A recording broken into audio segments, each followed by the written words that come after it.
Welcome to Please Leave Podcast, home to stories that haunt. These stories may contain graphic depictions of violence or explicit language. Listener discretion is advised.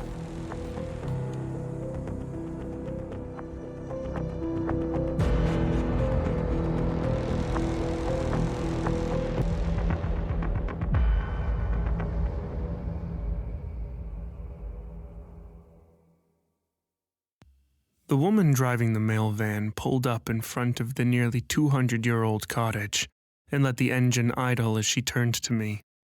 "I really hope I can make it out of here," she mumbled, and looked back over her shoulder at the rocky and potholed stretch of mud, masquerading as a road that we'd taken for at least a half of a mile to get to the house. "Yeah, good luck?" I responded weakly, and slinked out of the van before she could unleash the verbal abuse I deserved for dragging her out there. I reached back over the seat and handed her a wad of money for her trouble, then gave her an uncomfortable smile and closed the door. I retrieved my bags and a massive cooler from the back of the van, then turned to survey the cottage. It could have been the stand of moss-laden trees that grew almost horizontally out of the cliff next to it, or the massive pile of boulders clustered around the perimeter. But the cottage very much appeared to be an almost lopsided and exceedingly charming location in a Grimm's fairy tale.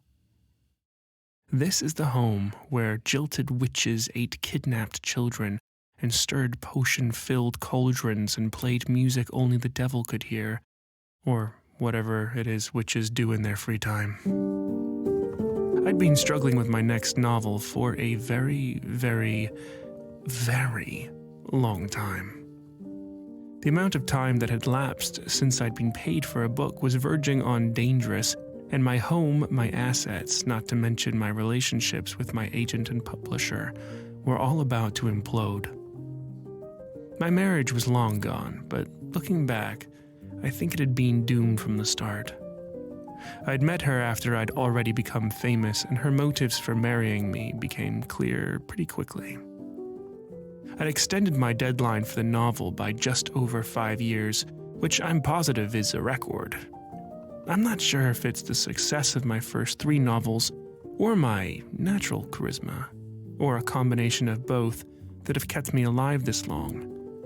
But my time is up, and so this novel has to emerge in the next 2 months, or I'm done for.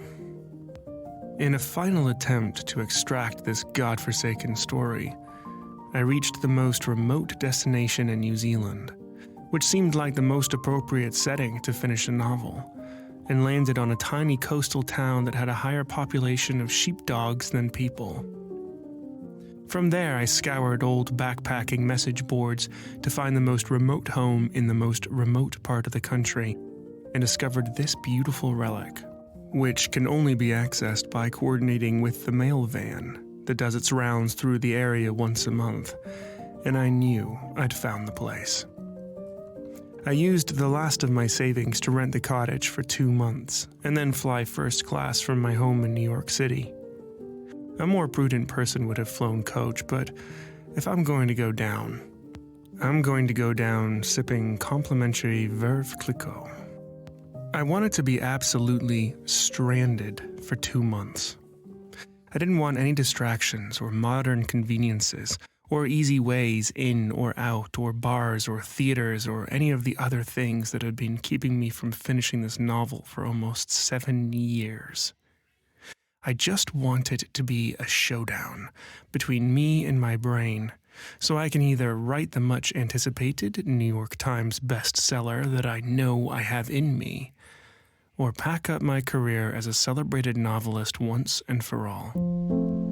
I had a walkie-talkie I could use in case of emergencies, but otherwise it was just me, the rocks, and the woods, and my stubborn mind. The cottage is a historic family home owned by a man who lives in London, and he's updated enough that I won't have to cook on an open fire, but there is no Wi-Fi, no real cell service, no modern conveniences beyond a stove and a microwave. It's just me and the ghostly remnants of the spells the witches chanted between the four walls centuries ago. The inside of the house has surprisingly high ceilings, an enormous stone fireplace, and the house was constructed of wood from floor to ceiling. I started by making a fire in the fireplace to take the damp chill out of the air, and then unloaded the groceries I'd brought with me. I'd packed basic, non-perishable food that would last the entire 2 months, and as I unloaded it all, I couldn't help but feel a pang of uncertainty that it was enough to last me. I shook off the feeling, as I've never been a big eater anyway, and then dragged my bags up the stairs to unpack. There were 3 bedrooms, and I chose the largest with a view of the rolling green hills that seemed to stretch into infinity. The bed was firm and somewhat lumpy, but I was grateful for it because it meant I was less likely to languish under the covers all morning and delay the work that needed to be done. I found a small desk in one of the bedrooms and brought it downstairs to set up next to the fireplace. I angled it so that I could easily see out of one of the small windows, and then unpacked my laptop and lucky mug that I always kept to the right of my computer and used to drink my afternoon tea on days that I was working. It was getting late in the day, so I made myself a simple dinner of beans on toast and saved half of the beans for breakfast the next day. I decided to start writing first thing in the morning as a fresh start in my new location, and so retired to my lumpy bed to read a bit before drifting off to sleep. I woke up several hours later and was shivering, blanketless on the hard floor of the room. My body was facing the bed, and I was eye level with the bed skirt, which was rippling softly in the spot directly in front of my face, as if someone was blowing on it from the other side. I instinctively started to reach my hand toward the fabric to reveal what was making it move, but then snatched my hand back to my body as I realized that I would rather not know. If there was some sort of rodent nesting under the bed, it could wait until the morning. If I had to rehome a critter in the middle of the night, in the cold woods, I knew I'd never get back to sleep and would screw up my first day of writing, which felt like a terrible way to kick off my retreat. I wasn't too concerned about waking up on the floor, as I'd been sleepwalking my entire life and had woken up in much stranger places. So I studied the gentle movement of the fabric for another moment before I pulled myself upright to get back into bed. I sort of leapt into bed to avoid the nibbling teeth of cottage-dwelling vermin, snuggled back under the covers, and willed myself back to sleep. Part of the reason that it's taken me so long to finish this book is that I was diagnosed with ADHD as an adult. And while medication helps, my brain is still my brain, and it has real fucked up priorities when it comes to what thoughts and experiences it will hang on to into infinity, and the information that it is more than happy to dump the second the moment has passed. As a result, I'd somehow completely forgotten about the rodent under my bed by the time I woke up the next morning, and I was singularly fixated on starting writing first thing. I had a renewed energy in my secluded cottage, and had an overwhelming feeling of optimism as I brewed myself some strong coffee and enjoyed the way the morning light looked on the living room walls. Is the light different on the other side of the world? I mused to myself, and then took that uncharacteristically whimsical thought as a good sign that my brain was primed and ready for a serious writing session. I made myself some beans on toast, and the second I had finished my breakfast, I poured another cup of coffee and took a seat at my new desk to seize the day and finally put the novel to rest. And then I sat there and stared for 2.5 hours. I typed a few weak sentences in that time, but then deleted them, and then poked around in my notes to see if anything sparked in my brain, but there was still nothing. There were no brilliant, marketable, consumable, star-quality words that I could string together into a sentence. Then that sentence could string together into a paragraph that I could then string together to form my next blockbuster novel. After my last book, my agent informed me that there was a movie studio that was excited to jump on the rights to whatever came next. They had a A++ actor who was a huge fan of mine, who had approached them to produce one of my previous novels, and they'd said that it wasn't quite the right story, but they were excited to read whatever I came up with next. They had also said they were willing to pay in advance on the licensing if I was willing to share some pages early on, but I'd never written the pages. Not enough to share anyway. Eventually, the studio stopped checking in, and the actor slipped from A++ to B-, and the story slinked further and further back into the dark recesses of my mind, and I couldn't see it anymore, even if I squinted. I took a break to take a walk around the property and marveled at exactly how remote the cottage was when I could see it in full daylight. I wasn't even sure how or why they'd built it so far away from civilization, but I guess the need to disappear was stronger than the desire to be practical, and so somehow the absurdly remote homestead had come to be. I circled the small yard twice and then attempted to take a stroll up the road that led away from the house, but it was so uneven I abandoned the idea pretty quickly once it was clear just how easy it would be to sprain my ankle, which sounded like a terrible idea in the middle of nowhere. It didn't take long for boredom to send me back inside and back to my desk to stare at the page for another 2 hours before I finally gave up for the day and retired to the couch to read. Night came pretty quickly in the middle of nowhere, and so I went to bed not long after I ate my dinner, since I didn't have a single reason to stay up past dark. I said a prayer to the writing gods that the next day would be better, and fell asleep. And just like I had the night before, a few hours after I went to bed, I woke myself up from a dead sleep and was lying cold and uncomfortable on the hardwood floor next to the bed. As soon as my eyes snapped open and registered that I was once again staring straight at the underside of the bed skirt started rippling as if tiny fingers were running along the other side, or a soft stream of air was blowing up from a grate in the floor. I sighed a heavy sigh and mentally kicked myself for forgetting to investigate the potential infestation the day before. I scooted my body so that I was close enough to the bed to pull up the bed skirt and grasped the thin fabric. A small shiver ran through my body as my fingers wrapped under the cloth and the upper sections of my appendages were suddenly vulnerable to whatever was on the other side. Before I could lose my courage, I lifted up the skirt, and there was nothing in my life that could have prepared me for what was waiting on the other side. There wasn't a rat or an open vent under the bed when I pulled back the fabric. There was a full-grown adult woman, and her teeth were bared as if she was about to bite something and bite it hard.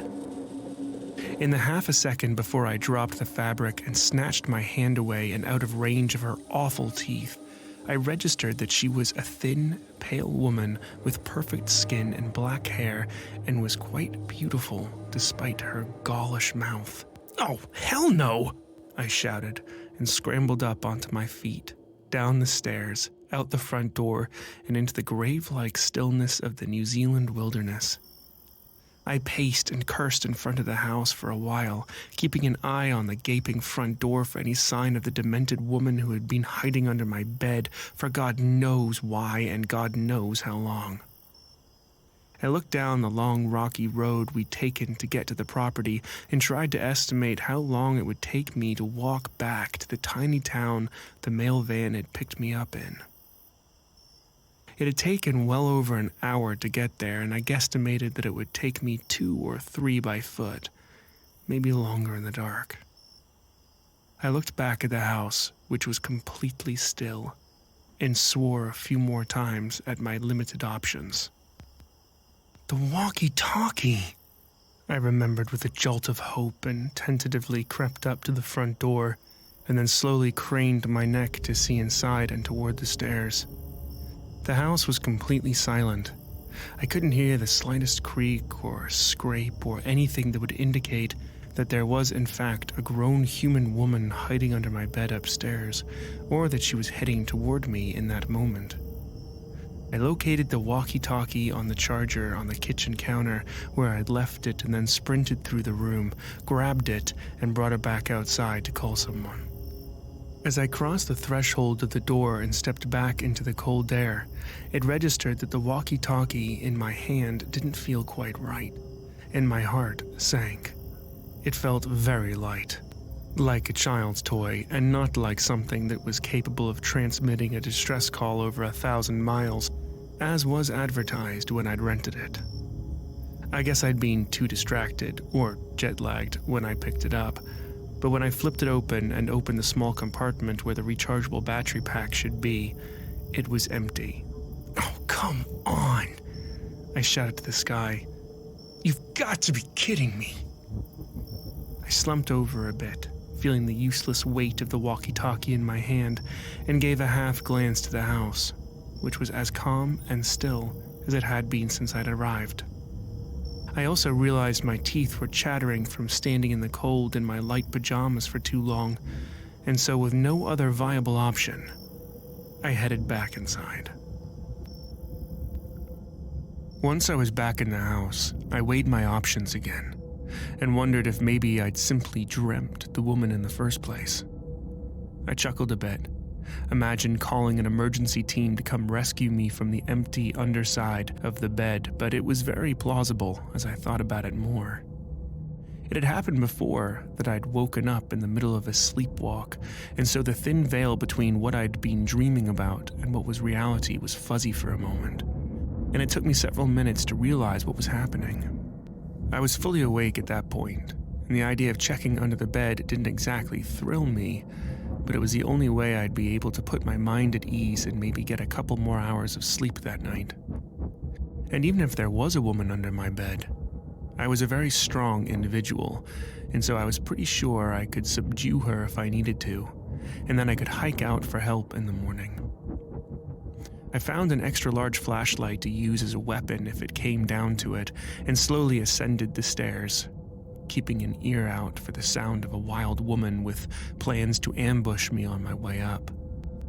I paused again at the top of the stairs, and when I still didn't hear a single sound, I creeped into my bedroom with the posture of an old-timey villain in a silent film. The room was so still that it was suddenly preposterous to me that a woman could be hiding under the bed, and so I strode toward it before I could lose my nerve, grasped the bed skirt for the second time that night, and peeled back. And there she was. She was perfectly still, with her arms straight at her sides, but the second she saw me, she started wiggling ever so slightly toward me, and her mouth opened as if she was about to take a big bite of something. I stared in horror for a couple of seconds as she very slowly attempted to shimmy toward me, and her mouth opened and closed like a newborn baby bird in slow motion. "Ah, God," I said, but it came out as more of a disgusted gurgling sound as I scrambled out of the room for the second time that night, slammed the door behind me, and rushed into the room next door to find something to barricade it. There was an enormous wooden wardrobe in one corner of the bedroom, and so I dragged it in front of the door and then shook both sides to confirm it was sturdy enough to keep the very small and slow-moving woman inside. When I felt fairly confident that she was confined to the room, I went back downstairs in a disheveled flurry of limbs and swear words and shivers. I paced around the living room for a while, keeping an ear on the upstairs for any sign of movement, but once again the only sound in the house was the slap of my bare feet on the hardwood below me. Eventually I calmed down enough to sit on the couch and sat hunched over with my legs bobbing up and down in the restless fashion of a very stressed-out person. After about an hour, my heart rate had slowed to a more normal rhythm, and my legs had returned to their resting state, and so I slid back on the couch to keep watch in a more comfortable position. I'm not sure how long I stayed up, watching for any sign of the bony intruder at the top of the stairs, but eventually, I nodded off. When I woke up, the sun was streaming through the windows, and I was on my back on the couch with my right arm splayed out in a 90-degree angle. It took me a moment to register what was happening, but there was a soft sucking sound in the room and a wet tingling sensation on the tip of my finger. A second later, I felt my consciousness fully slam back into my body and looked to my right, where the woman was softly sucking on the tip of my finger and intermittently attempting little nibbles like a puppy does when you scratch its butt in a specific place. Her body was stretched out behind her, and she looked to be holding her upper body upright with just her core muscles because her arms were slack at her side. I let out a primal-sounding scream and clambered up and over the back of the couch, cradling my hand like the finger had been severed rather than just suckled. I backed into the corner of the kitchen where I could still see the woman, who seemed to slump down as soon as I was a couple feet away from her. After a couple of seconds, she started to slowly wiggle like she had the night before, and with her face down and arms by her side, she started to move toward me like a dysfunctional and extremely slow-moving snake. I watched her for a couple of minutes, fully fixated on her strange movements and the way she was determined to reach me, despite the fact her arms and legs didn't seem to work. "Who the fuck are you?" I demanded and puffed up slightly. She didn't say a word and instead continued her slow slither toward the kitchen. She'd maybe moved a half an inch in the 5 minutes I'd been watching her, but she continued, undeterred. "And what the fuck are you doing?" I asked with my voice full of genuine curiosity. It was becoming clear as I watched the woman, who was at least half my size, wiggle mindlessly and soundlessly toward me that, while she was extremely unsettling, I wasn't sure that she was much of a threat. If she'd wanted to hurt me, she would have done so while I slept, rather than just lapping at my pointer finger. I took a couple of tentative steps towards her, and she didn't react. I took several more steps, and she just kept on wriggling across the room. It wasn't until I was just over a foot away from her that she finally lifted her head in my direction and started snapping her jaws at me in slow motion like she'd done the night before. She seemed to want to bite me, but didn't have the strength to accomplish her goal, and even when I took another half step toward her, she didn't lurch toward me to make contact. There was also a brief sensation that passed over me that I knew her from somewhere. Something about her delicate features and deep-set eyes was familiar, but I shook it off as she went back to being just a useless wraith on my living room floor. As her jaws opened and snapped shut over and over again, I simply stepped over her prone body and moved to the other side of the room to watch her some more. As soon as I'd moved past her, her face slumped back to the ground, and she ever so slowly started to maneuver her body so that her head was pointed in my direction again, and she could pursue me on the other side of the room. Are you hungry?" I asked the woman, who responded by shimmying 2 centimeters towards me. "You're hungry, aren't you?" I said, as more of a statement than a question. As I watched the woman's weird trek across the living room, my mind wandered back to a great short story I'd read in college about a starving spirit that was wandering the earth trying to quench its hunger but was doomed to remain ravenous for eternity. The story had some moral lesson about being content with what you've got, but I was haunted by the thought of a permanent hunger. The idea of feeding and never feeling full was something that horrified me, but that I could also relate to. I was someone who was rarely satisfied by my lot in life, and so I could very easily understand the plight of the hungry ghost. Let's see what we've got for you to eat. I crossed the room again toward the kitchen and started to take inventory of my cabinets out loud. We've got some crackers, beans, creamy peanut butter. I had a special order from the States, I said and glanced towards her. Once again, she had started to slow turn to follow me into the kitchen, and I turned back to the cabinet. I could make you some pasta, but that seems like a lot of work. Oh, I know, canned meat. I bet a weird broad like you would love a little bit of meat. I pulled the can of corned beef out of the cabinet and presented it to her proudly. This will get you to leave me alone, I said, and opened the offensive-smelling container. I spooned a small portion into a bowl like one would do for a pet. I paused to make a plan for myself for the rest of the day and realized it was already 2 p.m., so the day had already more or less been wasted.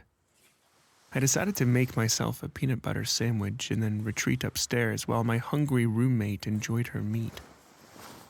I'd spend the afternoon showering and reading and maybe doing a little writing if I could get into the zone, which I very much doubted I could, but I'd give it a shot. I'd reassess the situation with my new ghost friend in the morning, but I was already coming to the conclusion that we'd just have to make it work for 2 months. She seemed like more of an annoyance than a threat, and if I left the cottage, I'd have wasted an enormous amount of time and money, and I really needed to do what I'd come to do, or I'd be facing the end of my career, homelessness, and whatever else came along with being washed up and broke.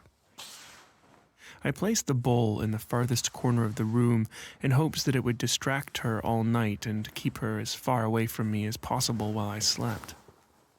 I spent the rest of the night kicking myself that I hadn't brought any type of Wi-Fi hotspot with me because I desperately wanted to research the mythology of the place I was staying in and see if I could get to the bottom of the zombie spirit woman who was writhing around on the first floor of my vacation rental. I conjured up everything I knew about Polynesian mythology, and it wasn't much. I did know that the Maori have a deep connection with their dead and complicated traditions and beliefs about what happens when a soul passes. But can they get stuck? Surely they can get stuck. Every culture has ghosts, right? Do the Maori have hungry ghosts, or is that primarily a Buddhist concept? I'd also heard that maybe the Maori hadn't actually been the first people to discover New Zealand, and they had actually conquered the people who were here when they arrived. What was their belief system? And were they white? Because the lady in my living room was very clearly white. And, oh my god, did they build this house so far out here to contain an annoying zombie ghost? Is that why it's so hard to get here? It would be weird for them to then list it for short-term rental, but who can blame a person for trying to make a buck, even with an inconvenient ghost infestation? My thoughts raced, and I tried to put the pieces together well into the night, but never got any closer to understanding why I'd found a hungry white woman under my bed the night before. At least she was quiet. She wouldn't distract me from my writing, and holy shit, maybe this was going to help my writing. Nothing like a true paranormal encounter to get the creative juices flowing. My thoughts flowed on and on well into the night. I drifted off sometime around 2 or 3 a.m. and was once again awoken by a soft suckling sensation. But this time, it was at my midsection. My eyes flew open, and somehow the woman had made her way up a flight of stairs, through my locked door, and had propped herself up on the side of my bed to enjoy a little nibble on my side. "Oh, come on," I protested and shot out of bed, swiping away the moist spot she'd left to the right of my belly button. Her body immediately went limp, and she flopped to the floor like a dead fish. After just a beat, she started to move again, angling her head toward me. "I guess you're not a corned beef kind of gal," I said, and backed toward the door. "But I'll be damned if I let you slowly dissolve me with your sad suckling." I shivered and left the bedroom, locked the door behind me, and dragged the enormous wardrobe in front of it. It was clear I was going to have to live between the two floors and could enjoy relative peace in the time that it took her to travel from one to the other. I glanced at my watch so that I could time her and figure out exactly how long I would have to sleep each night before I'd wake up to her unwanted attention. But what was she hungry for? Human flesh? I scanned my body for the sizable scab that had formed after I'd skinned the hell out of my shin while moving the cooler into the house from the van. I picked it off in one long piece and placed it on a square of Kleenex on the floor near the stairs. In my scientific mind, if the scab was gone when I came back up later, it was my flesh she wanted after. Seems like she would be better equipped with sharp teeth or claws used to consume human flesh if that were the case. But maybe that was part of her curse.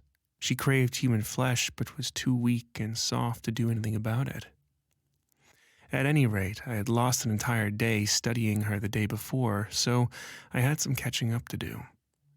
My head was also pounding because I'd been too distracted to make myself coffee the day before. So I brewed an extra strong pot, made myself some crackers and peanut butter, and tried to get to work. But the day was yet another dud. I talked to myself, I paced, I bored holes through my laptop with my eyes, but no words came. I managed a couple of pathetic sentences, but the story remained lodged somewhere inaccessible, always on the horizon like a mirage of my old talents. Then, just as the sun started to set outside, I heard the telltale thump of a hungry apparition making her clumsy descent down the stairs. I glanced at my watch, and it had been 6.5 hours since I'd left the bedroom, which meant I probably had 7 or 8 hours to be alone upstairs, because I assumed it would take her longer to climb than it would to descend. "Hey, roomie," I called as the intermittent sounds of rustling fabric and the weight of a semi-human body hitting the floor filled the room.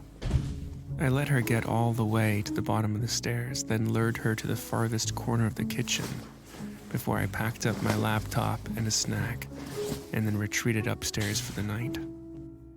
I checked my scab trap on the landing, and it was still perfectly intact and untouched, so human flesh wasn't completely off the table, but it seemed less likely that that was what she was pursuing me for. I was a little worn out from my interrupted sleep the night before, so I retired early and set my alarm for 7 hours later, so I could avoid a rude awakening like the one I'd experienced that morning, and sure enough, my alarm went off 7 hours later, and when I sat up in bed, the dresser that I'd pulled in front of the door was shifting slightly from pressure on the other side. A powerful thought entered my mind the second I was awake, as if a remnant from a dream I'd been having had followed me into my waking life to teach me something important. "She's hungry for love," I said out loud to myself as it suddenly dawned on me that my ghost was craving my affection.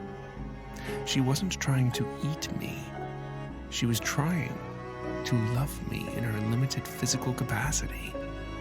"Holy shit," I said, and it all became so clear. If I'm being honest, I could also relate to my ghost in that moment because it had been many, many years since I'd experienced pure and unconditional love. I'd met my first wife before I'd written my first book, and she was probably the closest thing I'll ever experience to true love. She loved me for me, and her love was strong and pure and unrelenting, and of course I'd left her for an excruciatingly hot younger woman the second I was famous. And of course the hottie only wanted to be close to me for the money and fame, and that relationship never contained anything remotely resembling love for the 27 short months that it lasted. And everyone who had come into my life since seemed to have an ulterior motive, and again, if I'm being honest, I didn't really mind. My parents were dead, and my relationship with my brother deteriorated once I'd got famous, and everyone else in my orbit was just there because I was so valuable to have around. Even as my star dimmed, there was still some cachet to having a best-selling author at the table, so the invitations never really dried up, and there was always a warm body to press against if I needed one. Jesus Christ, that's sad, I said, and the door swelled open an inch with a deep scraping sound against the floor. And not only had I not loved another person in at least a decade, I'd also stopped loving my writing somewhere along the way. When I was in college and grad school, the words poured out of me as easy as taking a bath because they had been such an integral part of my happiness and well-being. The words gave me meaning and purpose and fueled every action and decision I made. I was so alive and so in love, and my God, how had I wandered astray? I bolted out of bed and pulled on some sweats and threw open the door and gazed down at my ghost, jiggling in place in the doorway of my bedroom. If I wasn't so absolutely repulsed by you, I'd kiss you, I cried and blew her a kiss before snatching up my laptop and racing to my desk. I paced as I waited for the coffee to brew, my fingers almost physically burning with the need to make contact with my keyboard. And then I wrote. Holy shit, I wrote. I didn't eat, I barely peed, I barely breathed, I just wrote. The words rushed out of me in a stream that was almost too persistent to keep up with. I was feverish as I pounded out the sentences, and then paragraphs, and then pages. Oh, God.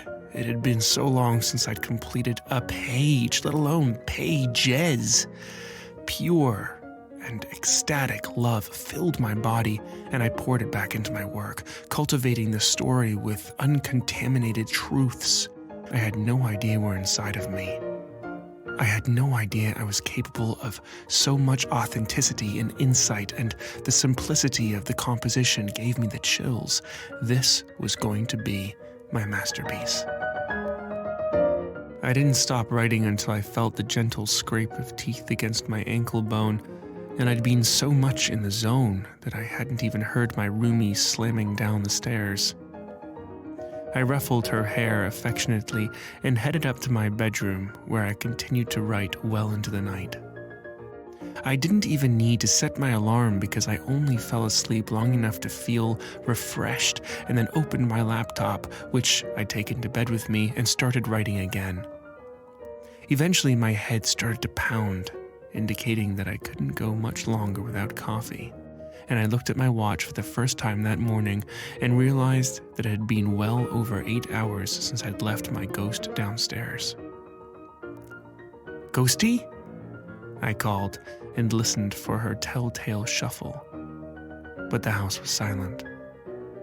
My heart sank a bit, and I immediately got up to investigate, afraid that she'd gotten stuck or wandered off once I stopped paying attention to her. She'd become a sort of good luck charm, like the special pen Paul Sheldon used in Misery, and I really hoped she was still around. I bounded down the stairs, and there she was, face down and almost completely still, just a couple of feet away from the place I'd left her. Her body was moving ever so slightly back and forth, but there was less urgency in her movement, and she seemed almost peaceful. I walked over to her and rolled her over a bit so I could study her face. There was a new softness to it, and a bit more color, and her teeth barely opened and closed as I held her in the air. I gently placed her back in the position I found her, and brought her a little pillow to rest under her forehead. She gave a little shimmy, which I interpreted as a shimmy of appreciation, and I sat down to contemplate her for a moment. Her face looked more full, like the face of a woman who had a nice meal and maybe a glass of wine, and I wondered if my love for the book was feeding her. She didn't need me to love her. She needed me to love my work. Was she a physical manifestation of my soul? My soul that had been lost without a true connection to its purpose. I'd been starving, and I didn't know it, and something about this island had brought her to life to show me. I threw open the door of the cottage and marveled at the enchanted place I'd been summoned to. A tear fell down my cheek as I whispered thanks to the ancestors and ancient and unseen powers who had been called upon to reconnect me with my soul's purpose. I breathed in a deep breath of gratitude and went back to work. 2 months flew by after that. I affectionately started referring to the ghost as Lilith because I remembered learning that Lilith had been a sort of she-demon in the Bible. I arranged Lilith in a more comfortable position on the rug near the couch, and she remained in that place for the rest of the time that I was there. I closed her eyes so she could enjoy some peace, and the more I wrote, the healthier she looked. Her face filled out and her hair seemed to shine. Her color went from porcelain white to a peachy olive, and she was the perfect companion while I completed my opus. I finished the novel 3 days before the mail van was scheduled to come and collect me. I opened the very expensive bottle of scotch that I always drank when a book was done and poured a glass for myself and Lilith to celebrate with.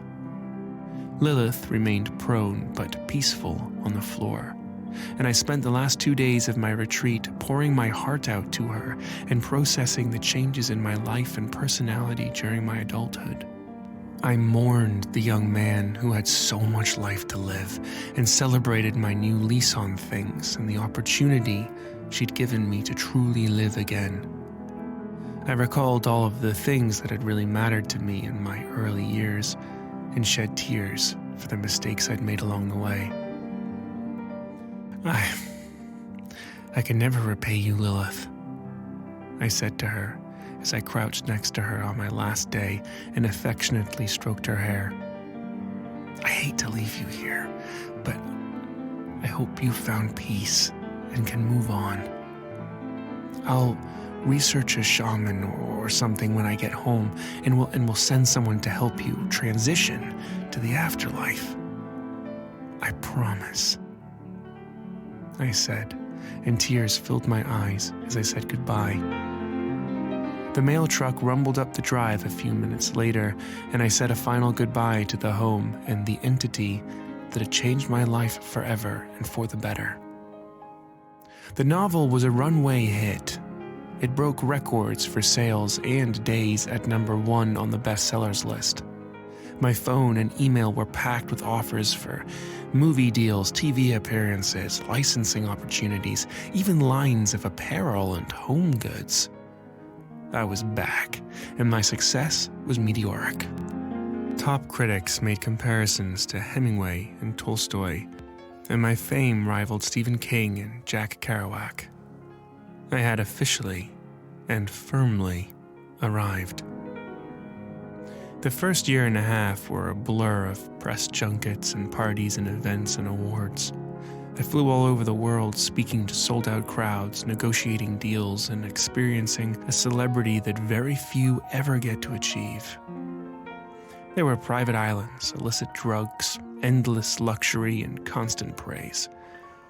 My previous fame had been glorious, but it had been child's play to the world I suddenly had access to. I was validating and intoxicating, and I felt like my feet would never touch the ground again. Then, after a particularly long stretch on the road, my agent scheduled a week off at home for me to regroup and decompress before production started on the first feature film of 4 that had been developed based on the book. I had also purchased a much larger apartment, and so needed to get organized before the movers came in a week to help me upgrade to my superior new plane of existence. I walked into my old condo and almost felt back from the shock of how dull and mundane it suddenly looked to me. I'd bought it for several $1 million after my second novel was such a success, but after so many months of living the good life, It looked shabby and underwhelming from my new perspective. I said a silent prayer of thanks that it would be the last time I would be returning to such an uninteresting place, and set to work on a pile of mail that had accumulated since I'd been gone. I was half reading a letter from my brother that explained that an aunt had fallen very ill, and he was imploring me to reach out to her before it was too late, when I heard a very distinct slapping sound coming from inside my office. "Hello?" I called out, and wondered if the cleaning crew had come early by accident. I was greeted with another thick slap and then a grunt, and I dropped the letter and pulled out the largest knife in the knife block on the kitchen island. My heart started racing as I inched towards the office door, and the sounds of supplies being knocked over and loud fleshy smacks intensified the closer I got. I took a deep breath and threw the door open and gasped. "Lilith!" I almost screamed as her mammoth, bulbous form shuffled around to face me. Her face was extremely beautiful now. Her features were fully formed, and her eyes were focused and bright above her delicately upturned nose. But her body was massive and grotesque, and had transformed into a violent heap of undulating flesh. Her arms and legs were more like long, segmented fins, and the right one slammed down on my concrete floor as our eyes locked and she seemed to smile at me. Her body heaved towards me, suddenly strong and agile considering its hulking mass. I held her gaze for a moment more, and right before I slammed the door and locked it with my master key, I was overcome with a long-buried memory of a beautiful woman from my past. "Oh my God," I breathed out and steadied myself against the wall, and it all came into focus. I knew her. I knew Lilith in real life, and had spent one brief and complicated night with her many years before. I piled as many pieces of heavy furniture as I could fit in front of the office door, and then rushed to unpack my laptop as I racked my brain for the woman's real name. I had attended an exclusive writers' conference in London right before my first novel was published. I had built a real buzz for myself after a book of the short stories I'd written in grad school had won several awards, and so I'd been invited to the conference to meet some of my heroes and contemporaries, and she'd been one of them. We'd spent the afternoon hotly debating in one of the breakout groups, and had trailed out of the room together, arguing flirtatiously as we walked to the next session. When we were done with the activities for the day, she told me that she'd lived in London for a semester and invited me to dinner at one of her favorite restaurants in the neighborhood. Dinner turned into drinks, which turned into an extended stroll along the river, and then more drinks, and then she accepted an invitation back to my hotel room. Things had taken a turn once we were in my room, and she suddenly realized exactly how intoxicated and tired she was. I begged her to have another drink with me, and she refused and insisted that she needed to get back to her hotel and sober up a bit. I argued and cajoled, and after a few minutes, the whiskey I'd been drinking all night fully kicked in, and before I knew it, I was raging. Instead of doing the right thing and inviting her to sleep on the settee in my hotel room or walking her back to hers, I called her a string of unkind and inappropriate names, and then huffed off to lock myself in the bathroom. When I emerged a few minutes later, my hotel room door was open and she was gone. And rather than run after her to make sure she was okay, I fell into my bed and passed out almost immediately. She wasn't at the conference the next day, and I wrote her off as hungover, especially considering how hard it had been for me to pull it together enough to attend myself. She didn't show up the next 2 days either, but I didn't think much of it because I'd caught the eye of an attractive redhead and she distracted me until it was time to head back to the U.S. Delilah Moriarty, I said out loud as the name tag she'd been wearing when I met her came into focus in my memory. She'd accidentally worn it to dinner, and it had become a joke between us that required me to say her full name over and over after pretending to need the name tag to remember who she was. I typed the name into the search bar on my laptop and was blown back by what came up. Delilah hadn't skipped the rest of the conference because she was too hungover. She'd missed it because she was dead. According to several news articles that I pulled up in rapid succession, after she'd left the hotel room that night, wasted and alone, she'd been robbed and stabbed to death in an alley next to the building she'd been staying in, and had been discovered by a trash collector the next morning. As I tried to process what I was reading, memories of our conversations that night flooded back. As competitive and hungry as I'd been to succeed as a writer, she'd been even hungrier and more competitive. Cutthroat, even. We'd bonded over the ways we'd managed to stand out from our peers and shared stories of how we had gotten ahead by any means necessary. She laughed as she described sabotaging the star student in her master's class by framing her for cheating. Once the girl was expelled, Delilah became the celebrated writer at her university and was invited to attend the events reserved for the elite students and staff. The more drunk we got, the more sordid our tales became, and she admitted sleeping with professors, spilling water on laptops, resenting alarms on finals days. You name it, she'd done it. And I loved it. I was far from innocent when it came to pursuing my career. I had a wildly high body count of people that I'd left in my wake as my star had risen. There hadn't been a single person, including my wife and my brother, who had been spared as I did anything and everything I needed to do to get eyes on my writing and money in my bank account. I snapped back to reality as a credenza crashed down from the top of the pile of furniture I'd shoved in front of my door. My ghost was Delilah, and she hadn't been hungry for love. She'd been hungry for fame. Yes, I'd loved writing when I was a young author, but I hadn't loved it because it was my calling. I'd loved it because of the attention it brought to me.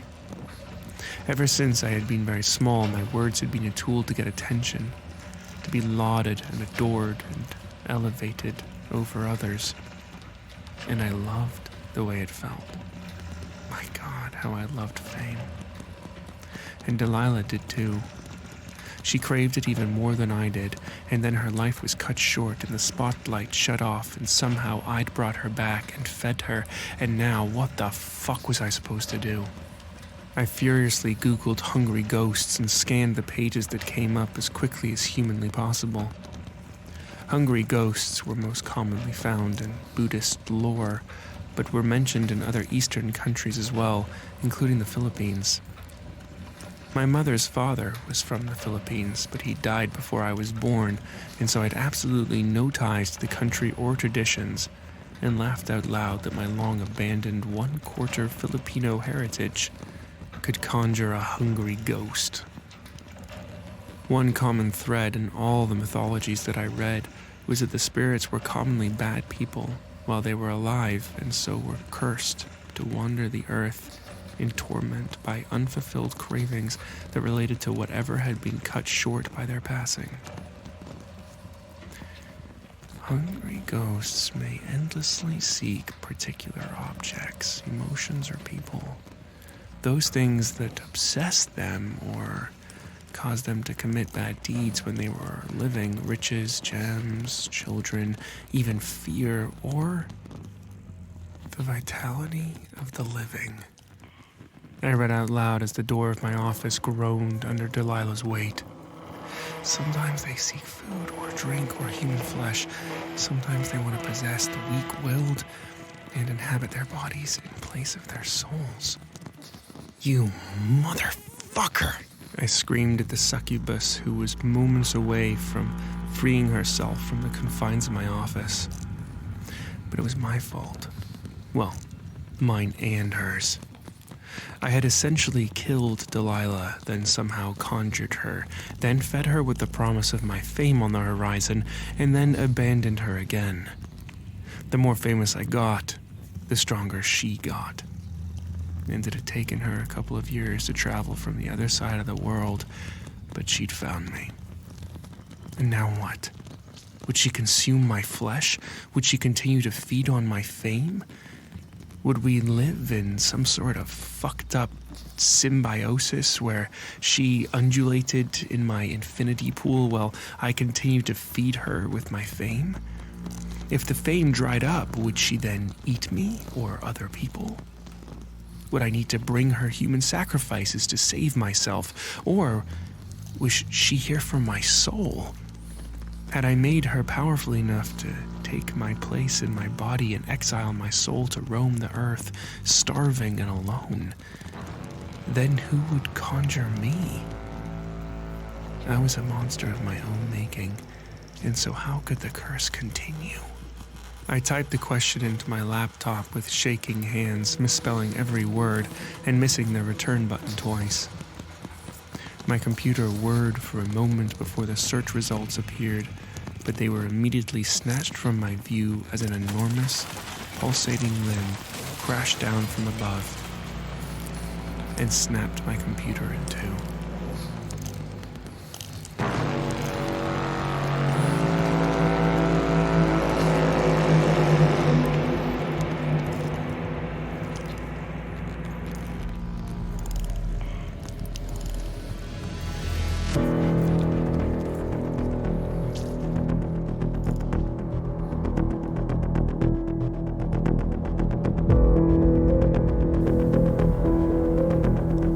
This story was written by Courtney Eck and narrated by Nicholas Richardson. Our Patreon is officially live, so for more stories that haunt and a behind-the-scenes look at what we do and why we do it, please join our Patreon at patreon.com/pleaseleavepod. Please follow Please Leave on Facebook and Instagram at Please Leave Pod. Our email is pleaseleavepod@gmail.com, and our website is pleaseleavepod.com. This has been a Two Penguins Media production. Whack.